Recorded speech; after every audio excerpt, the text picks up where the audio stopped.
NBA Draft Combine scrimmage rosters are out, and Drake Powell's name noticeably absent. What's that mean? Get ready for somebody else to start at the 3 for the Tar Heels.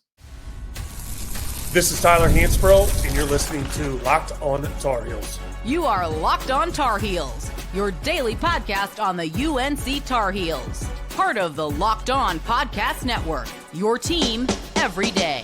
Hey there, what's up? It's Tuesday, May 13th, 2025. Welcome into the Locked On Tar Heels podcast, the only daily North Carolina show out there.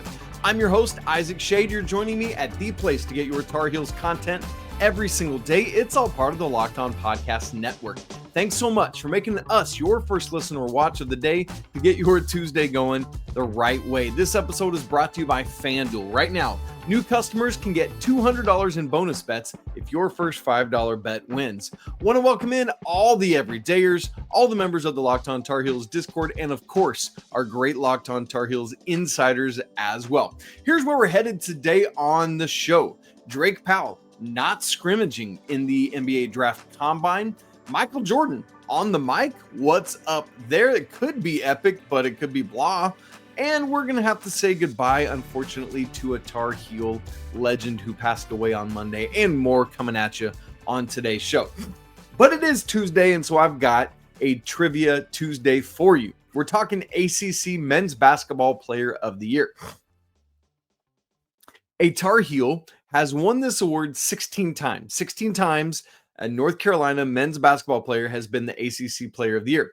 That has been achieved by 15 different Tar Heels, meaning there is just one man who did it twice. My question for you on today's Trivia Tuesday: who is the lone Tar Heel to win ACC Player of the Year twice, and what years did he do it in? Answer for that coming up in the last segment of today's show. All right. The timing of this is kind of wacky. Literally on Monday, we did a show asking the question, is there any world in which Drake Powell comes back to North Carolina? We said all signs point to him wanting to stay in the draft, and also, there's always the possibility. You don't know what you're going to learn at the combine. Maybe it's some things you need to work on. Maybe you come back and you can get drafted even higher potentially than you could be this year, but maybe you don't care, maybe not. Maybe you're pleased and happy and content with what you've got now. Well, with some reading between the lines that we like to do from Monday, everything is pointing to Drake Powell saying, I'm good and I'm staying in. There's two big things. Number one, the rosters were announced for the 5-on-5 scrimmages that will take place starting tomorrow on Wednesday. And when you look at those rosters, noticeably absent, as you're looking at the Tar Heel side of things, is Drake Powell's name. Now, that tells me something very specific, but for those who don't keep up with these things very often, that might not mean much to you, so let me unpack it. For example, somebody asked me in the Discord, in the Locked On Tar Heels Discord. We'd love to have you join it, by the way. That link is in the show notes. Basically, does that mean that Drake Powell is not considered in the upper tier of players in this year's NBA draft, like he wasn't invited to be part of the roster? Actually, the truth is the almost 180-degree opposite of that. To the contrary, what it usually means is that if a player is deciding not to participate in the scrimmages, it's because they feel like they and their team, their agents, family, whomever, feels like they're already in a good place and that they don't need to or shouldn't play. So that's how we read this. Not, oh, Drake Powell's not good enough to make a scrimmage roster. No. We read this as, oh, Drake's about to get drafted, and he knows it, and his people know it, and they're good with where they're at. Now, I do typically see there are a couple different reasons for this. Let me unpack three of them. The first and most common is the one I've just said. A player doesn't participate in the scrimmage because they feel good about their standing, or they have a guarantee from a team already at a position that they feel comfortable with, right? Like, I could get a guarantee from a team drafting 45th, but I'm like, pass. I'll withdraw and come back to school or look to find a better guarantee. Number two, a reason a player might not participate in these scrimmages, pretty easy. He's hurt and he literally can't. We see that sometimes as well. And then third, we'll see this one occasionally. It's a player electing not to play because they know they shouldn't, because they want to keep the mystique. There's some sort of weakness that they have that maybe they don't want to expose to everyone. And it's like, I've got a good enough standing right now. Maybe, I would love to get into the lottery or something like that, but I've kind of got everybody fooled thinking that I can go 20th. So I'm just not going to let anybody think any different, because if I go to these games and get exposed, I might go tumbling down the draft boards. I've seen that as well. So those three to me are the reasons you see someone not participate in these scrimmages. In Drake's case, it is a clear sign to me. Drake Powell's gone.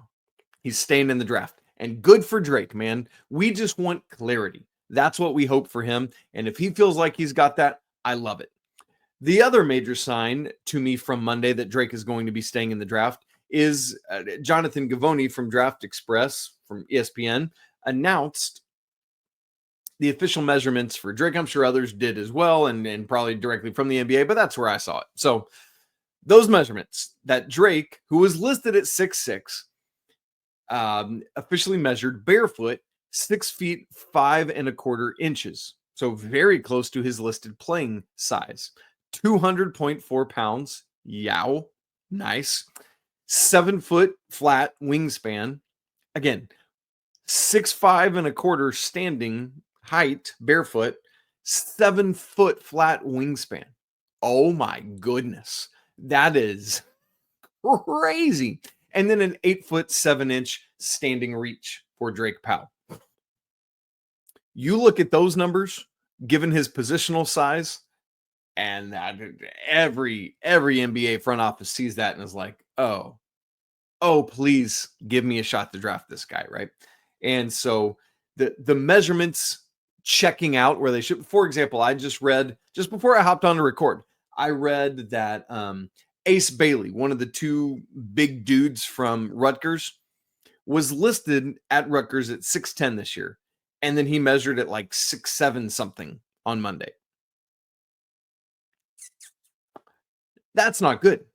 That's not good for him, position or like size wise. So what all of this tells me is that at this point we need to do two things. Number one, cheer like crazy for Drake, and cheer for Drake to do as well as he can at the combine to continue. I mean, obviously he's not going to scrimmage, but in any testing, in any interviews, in any other measurements he does, that he just blows it out of the water and gets drafted. We're talking Kobe White laughing at how high Cam Johnson went.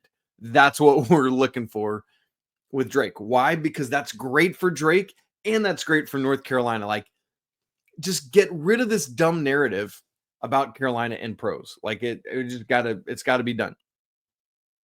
And then the second thing that we need to do and be ready for is have things dialed up to be ready for someone else to start at the 3, because it's not going to be Drake Powell.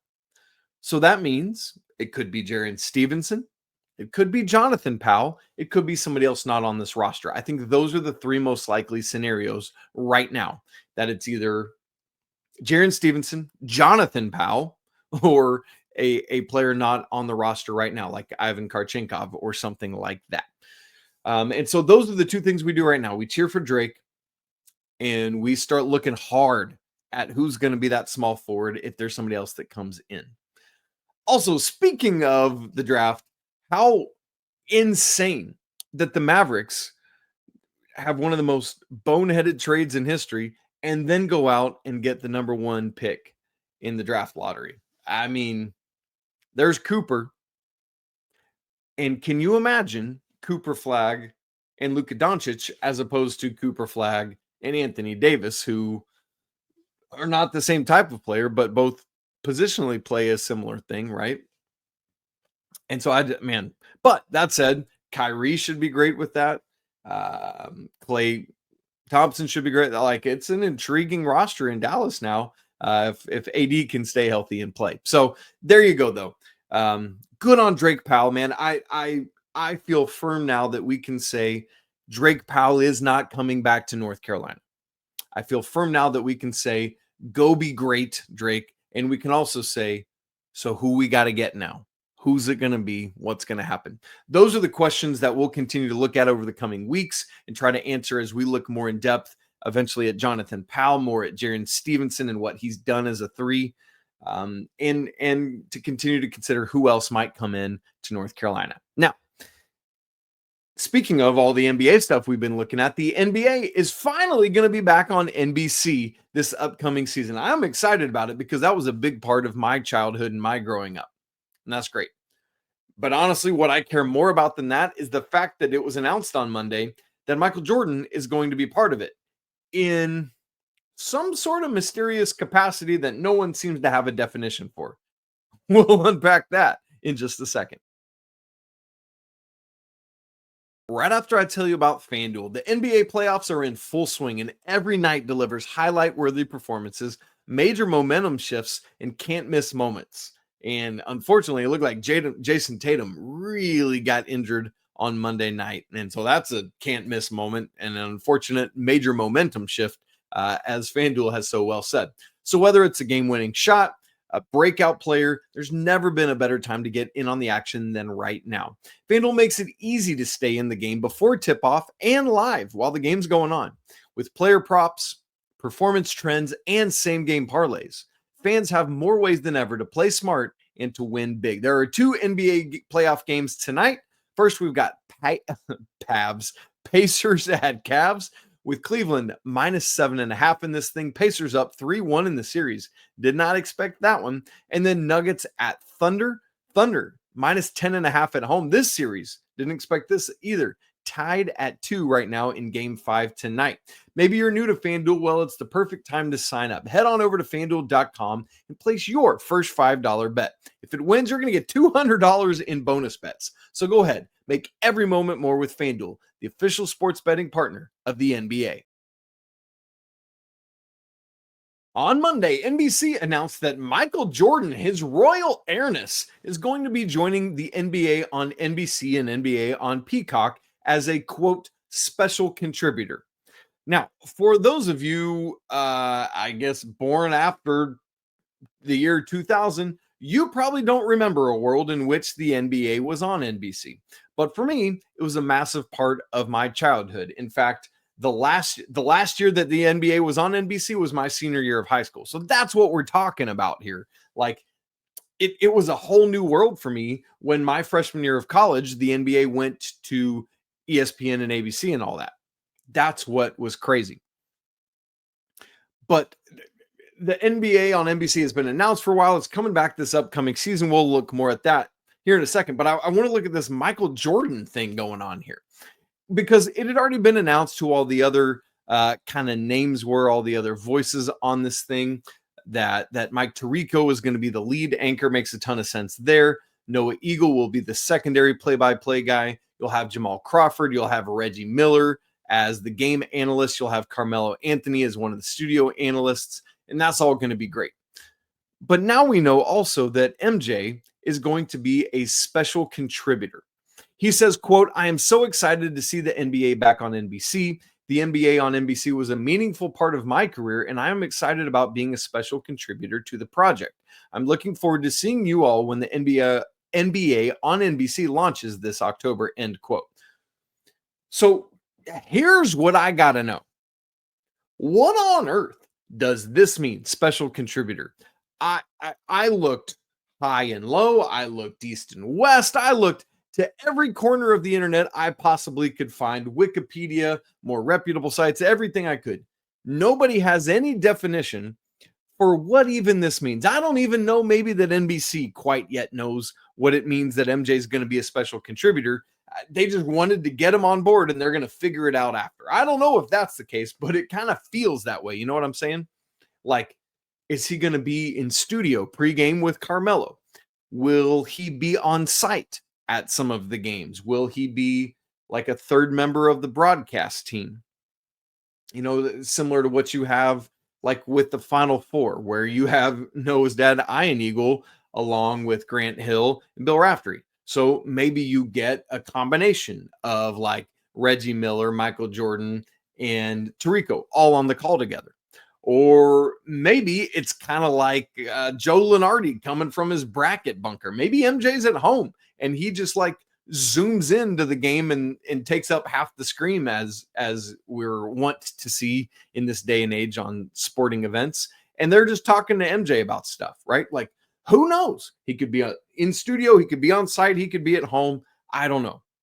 And then beyond that, here's maybe an even bigger question for me.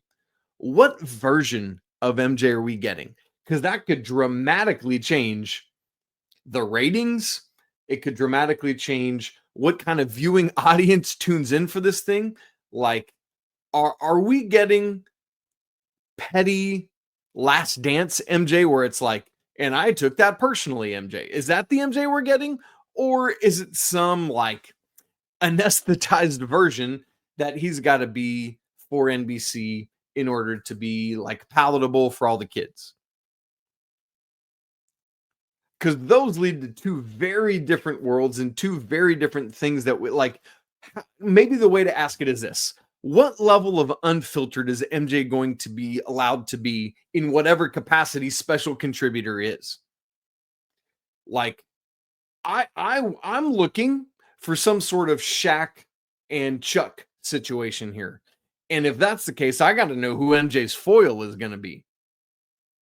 But like, give me MJ and Isaiah Thomas, right? Like, how great would that be? How insane would that be? But it'd be awesome. It would be appointment television and people would tune in. But that's the problem. We don't know. How often will MJ be a special contributor? How long will he do it? Is he in for some segments? Again, is he zooming in for a certain amount of time? Is he a sideline report? Like, what is special contributor? I gotta know. But here's why I'm getting so worked up about this. Like, Isaac, why do you care so much? Why does this matter? Because this could be gold. And it could be gold specifically for the University of North Carolina. Why? Because you get the GOAT, the greatest basketball player of all time. Yes, I said it. Sorry, LeBron truthers. But to get the GOAT, his royal earnest, back in front of yet another generation of growing basketball lovers is a massive win for the Tar Heels. We're half a decade removed from the Last Dance now. So all of those people got people coming of age during COVID got reintroduced to MJ in that way through the beauty of the Last Dance, which it'd be a great time to go back and watch that this summer. Oh, by the way. And now I'm hopeful that we get the real, true, honest to goodness MJ so that yet another generation of up and coming fans can be introduced to that guy. That's what I want to happen. And what a massive win that could be for North Carolina if he really works in and asserts that side of it. So, like, Jim Tanner needs to be all over this thing. The social media for Carolina needs to be just everywhere there's MJ content. They've got to be pumping it out. Milk this thing for everything it's worth, every penny, because if we're not going to get an NIL influx from MJ, we might as well benefit off of his name, image, and likeness on NBC, right? And that's what we're looking at. That's why I think this is a massive deal for Carolina. So NBA on NBC is going to come back starting this NBA season, October 2025. We'll get Peacock live streams on Monday nights. We'll get NBC/Peacock national coverage of regional doubleheaders on Tuesday nights. And then starting when the calendar flips to 2026, NBC Sports is going to launch a Sunday night basketball on NBC and Peacock. So that means that we're going to get the NBA on NBC Sunday, Monday, and Tuesday night, 3 straight days to start the new week. Is MJ going to be part of all of that? Man, I sure hope so. And I hope they let him be MJ, because that's going to make it really great content, and it's going to make it really good for North Carolina if he is who he is. So this is an 11-year media rights deal, so we'll see how long MJ wants to be part of that. And again, we haven't seen NBA games on NBC since the 2001-2002 season. And maybe the best part, like MJ, all apologies aside, maybe the best part of all of this is that, Round Ball Rock is still going to be the theme song. Thank goodness, because that's going to be incredible. So Give me MJ. Give me like cocky, arrogant, I'm the man, MJ. That's what I'm looking for out of this whole thing. Well, from all of that happy and fun and interesting news about Drake Powell and about MJ, we did get some sad news on Monday. The news of the passing of Tar Heel legend Larry Miller. So we're going to unpack that, share some about his life, because I think he's one of the most underrated superstars in Carolina history, plus an update on the first round of the men's golf regional. All of that coming up in just a second. Right after I tell you about Monarch Money. Do you ever check your bank account and wonder, where did all my money go here? I had a lot, but then I started dining out and shopping online and paying for entertainment. And then I realized, oh yeah, it's really easy to lose track of it all when you just start spending like that. And that's where Monarch Money comes in. They're your personal CFO, giving you full visibility and control over every one of your finances. What's cool is that Monarch Money isn't just some budgeting app. It's a complete financial command center where you can track your accounts, your investments, and your spending all in one place. So you stop just like managing your money and you can actually start building wealth. And also, instead of juggling a whole bunch of different apps that help bring together your financial snapshot, you can use Monarch for all of it to check your finances, to track your spending, and even start planning long-term goals. My wife and I, we always want to make sure we're on the same page when it comes to finances. And thankfully, with Monarch Money, that stress is gone and it's easier than ever before. So if you want to join us and take control of your finances, you can do that with Monarch Money. Use code LOCKEDONCollege at monarchmoney.com for 50% off your first year. That's an incredible deal. Go check it out. Again, monarchmoney.com, code LOCKEDONCollege for half off your first year. Sad news for the Tar Heels family on Monday. Word came out that Larry Miller, Tar Heel legend, died at the age of 79. Larry Miller, number 44, he was a forward from, I never quite knew how to say where in Pennsylvania he's from, but I'll give it my best. Cataquaqua, I think is something kind of right. He played at Carolina. Larry Miller did from 1965 to 1968. Man, Catasauqua. Maybe that's it. I never got it down. I apologize. This is before my time as well. But Larry Miller, man, two-time All-American, including being a consensus first-team All-American in 1968. The other four dudes that are a part of that, let me just see if any of these names strike a bell with you. Lou Alcindor, a.k.a. Kareem, Elvin Hayes, Pistol Pete Maravich, and Wes Unseld. My goodness, Larry Miller's keeping some company there. Larry Miller, two-time ACC tournament MVP. And now's the time, by the way, for me to reveal to you the answer to the trivia question. We're not going to leave it for the end of the show because why? Larry Miller is the one person in Tar Heel history, the one man, men's college basketball player in Carolina history to win ACC Player of the Year twice and did it back-to-back years in 1967 and 1968. Really, really crazy stuff there. Larry Miller is a 2022 College Basketball Hall of Fame inductee. One of my favorite statistical anecdotes about him is that he scored in double figures in 64 straight games for the Tar Heels. That remains, to this day, a Tar Heel record. Perhaps the game of his that most gets remembered was the 1967 ACC championship in which Carolina knocked off Duke 82-73. But Larry Miller, my dude, goes out and drops 32 points on 13 of 14 shooting from the field. No three-point line at that point, right? Crazy, crazy stuff for Larry Miller. Let me give you some of his other career and single season stats to help back that up. For his career, his 3-year career at Carolina, average, not highest score, averaged 21.8 points per game for his career. His freshman year, or his, I guess it would be sophomore year, 20.9 points a game, 21.9 points a game his junior year, and then his senior year, 22.4 points a game. Never averaged below 20 points a game in his career. In those 3 years, he scored 1,982 total points. Yes, falling just 18 points shy of hitting that 2,000 point marker. Even still, today, he is the 9th all-time scorer at Carolina, even after being bypassed by a couple fifth-year guys in Armando Bacot and RJ Davis. Again, 3 years, 1,982 points. That's how you work your way to 21.8 points a game. Also, at just shy of averaging a double-double for his career, 9.2 rebounds a game. Really insane stuff. Looking back at Carolina stats, because I keep a big, expansive record book of my own stuff, which, by the way, if you'd like free access to that anytime you want, join the Locked On Tar Heels Insiders, who has access to a Google Drive with all of my record book data as well. That link is in the show notes. Would love to have you check that out. Let me know if you got any questions about it. But one of the things there, only 13 times in the history of Carolina has a Tar Heel scored 700 or more points in a single season. Just think about how crazy that is. In one season, scoring 700 or more points.